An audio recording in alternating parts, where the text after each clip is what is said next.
It's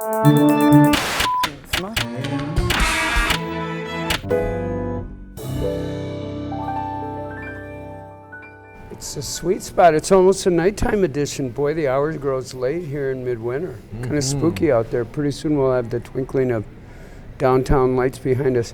Speaking of dark, I spent a week watching Lincoln last night. Oh, here we go. Well, everyone wants to give me a hard time about this movie. You raved it. You said it was the second best movie of the year. Yeah. Now, you didn't say second best history lesson, second best attempt to codify an important epoch. You said it was the second best movie. So movie, I expect a rollicking tale is going to unfold before Why does every movie have to be a rollicking tale? Go okay, ahead. We'll de-rollick the whole discussion. And let's just talk. It opens in the muck and mire of a Civil War battle, which brings to mind, of course, Saving Private Ryan. Another movie that was faithful to history but unfaithful to the job of entertaining a movie audience, if you ask me. But anyways, be that as it may. Oh, boy. Once you head into that muck, everybody gets in a room and just starts talking for like the whole movie. One thing that sometimes puzzles me, and that when people say this, is that there's something wrong with a movie that is, a history lesson, as if seeing history dramatized and even learning something about. I'm not history at the copping to movies that. Some of my is a favorite bad thing. films, have covered important American history. Even this year, Zero Dark 30, which doesn't hew exactly to history. Argo, which doesn't hew exactly. So you have more of a Spielberg. It's more of a. I've got a Spielberg issue okay. because Tell me there's more about that. He's a bit of a gas bag.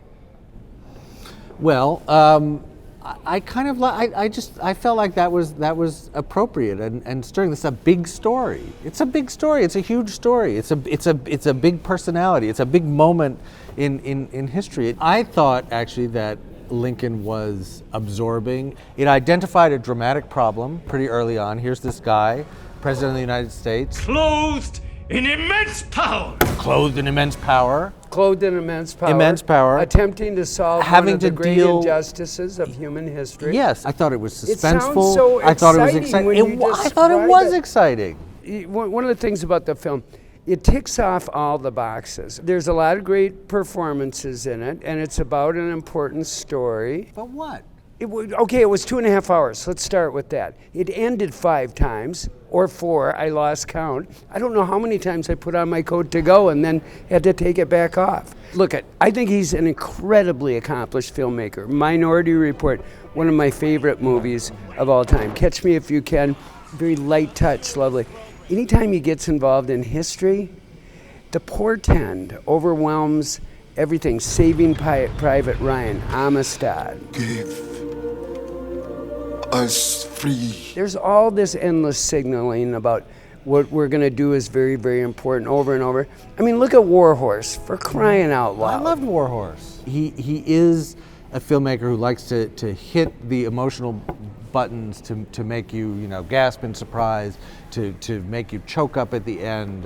You give me a little bit on the ending stuff.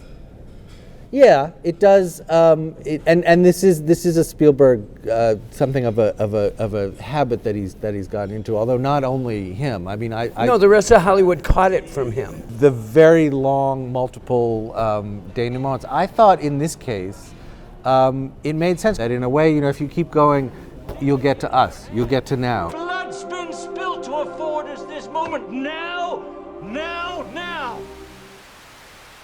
But I'm not done yet. There's a lot more that can still be said.